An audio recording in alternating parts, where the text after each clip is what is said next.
When I was asked to do this, I really thought what a great opportunity to point out the lack of oratory skills and inspirational speeches that our current politicians seem to have.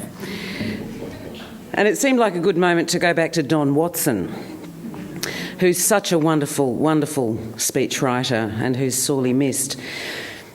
And I stopped dead at the Redfern speech, the speech that Keating made on the 10th of December 1992 at Redfern Park in Sydney. And the speech dealt with the challenges faced by Indigenous Australians. And as I read it, I just became sadder and sadder at how far backwards we've gone in so many ways.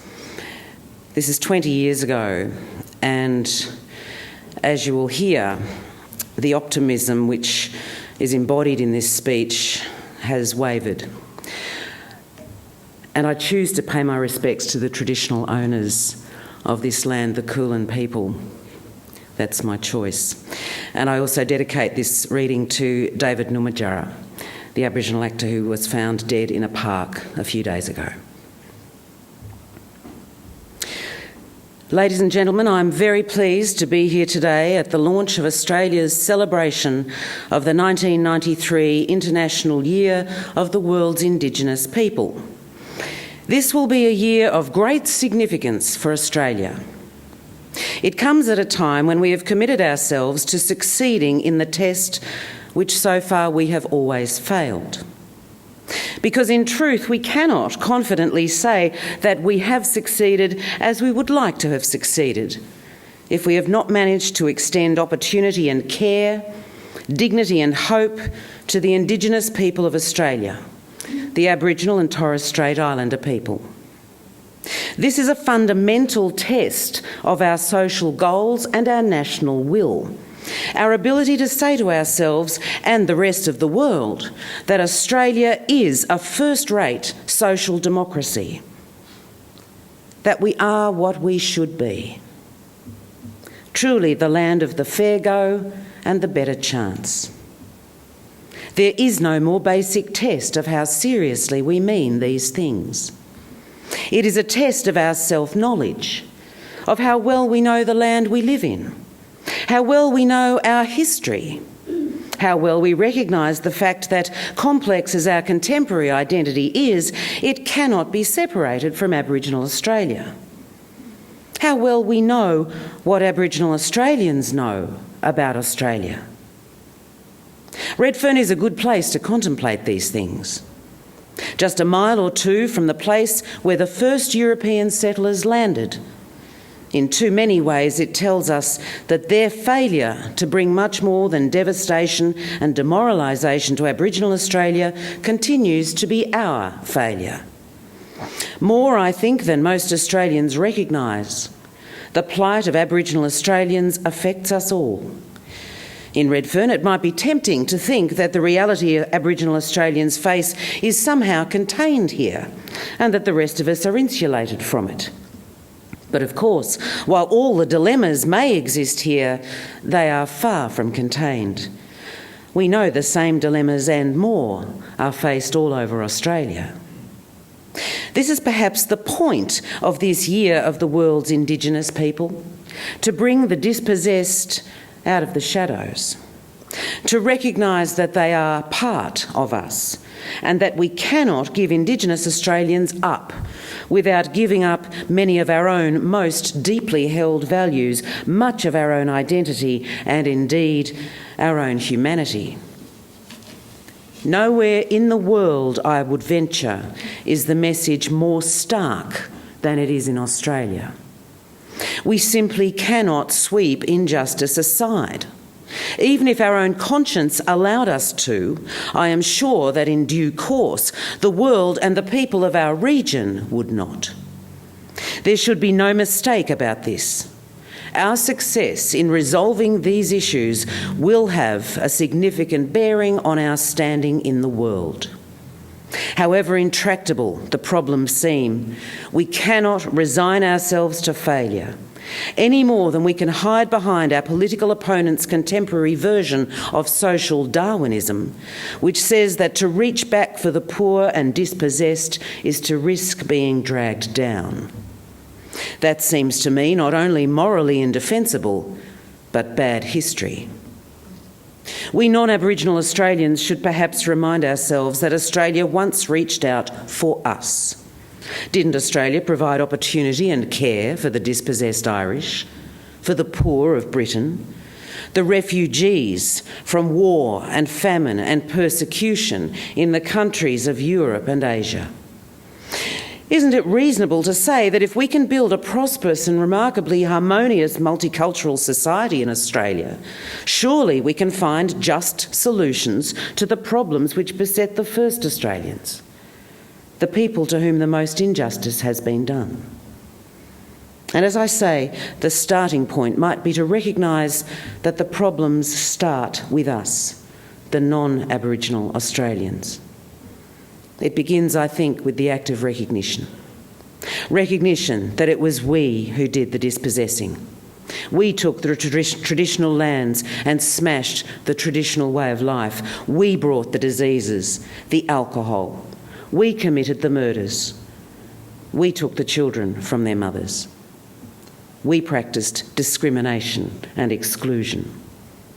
It was our ignorance and our prejudice. And our failure to imagine these things could be done to us. With some noble exceptions, we failed to make the most basic human response and enter into their hearts and their minds. We failed to ask, how would I feel if this were done to me? As a consequence, we failed to see that what we were doing degraded all of us.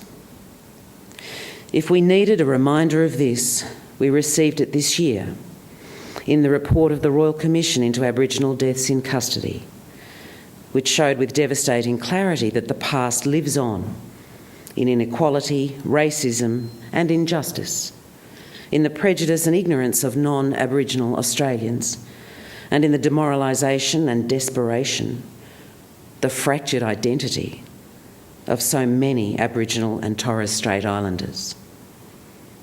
For all this, I do not believe that the report should fill us with guilt. Down the years, there's been no shortage of guilt, but it has not produced the response we need. Guilt, I think we've all learned, is not a very constructive emotion. I think what we need to do is open our hearts a bit, all of us. Perhaps when we recognise what we have in common, we will see the things which must be done, the practical things. There is something of this in the creation of the Council for Aboriginal Reconciliation.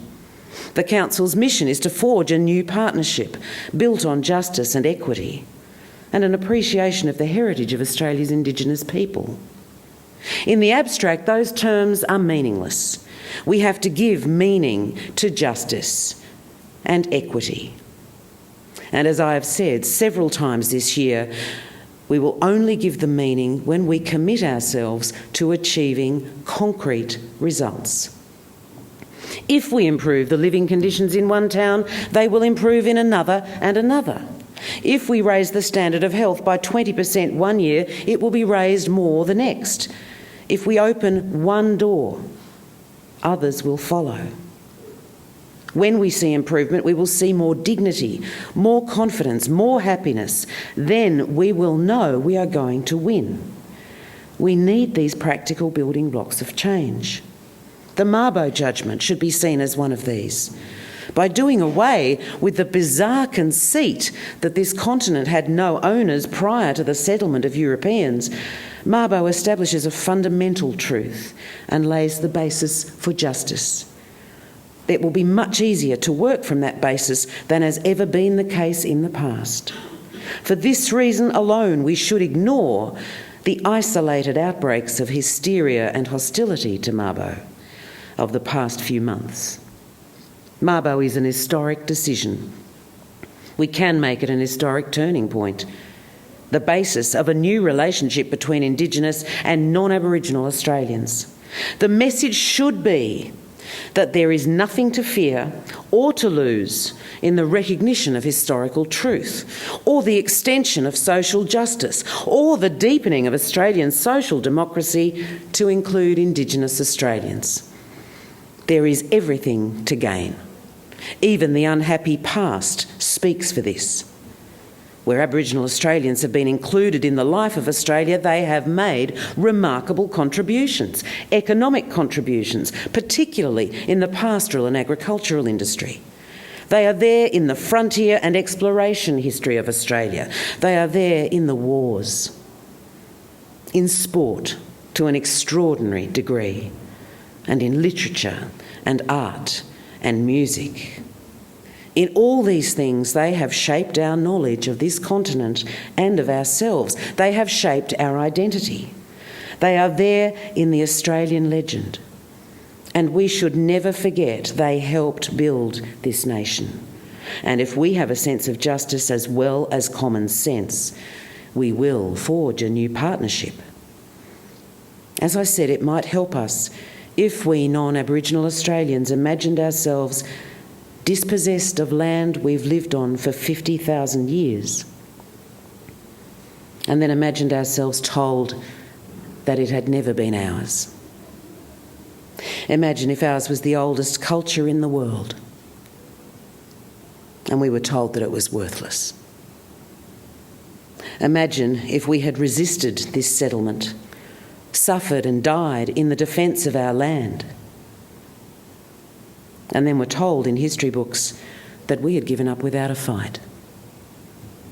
Imagine if non-Aboriginal Australians had served their country in peace and war and were then ignored in history books. Imagine if our feats on sporting fields had inspired admiration and patriotism and yet did nothing to diminish prejudice. Imagine if our spiritual life was denied and ridiculed. Imagine if we had suffered the injustice and then were blamed for it. It seems to me, if we can imagine the injustice, then we can imagine its opposite. And we can have justice. I say that for two reasons. I say it because I believe that the great things about Australian social democracy reflect a fundamental belief in justice. And I say it because in so many other areas we have proved our capacity over the years to go on extending the realms of participation, opportunity and care. Just as Australians living in the relatively narrow and insular Australia of the 1960s imagined a culturally diverse, worldly and open Australia, and in a generation turned the idea into reality, so we can turn the goals of reconciliation into reality. There are very good signs that the process has begun.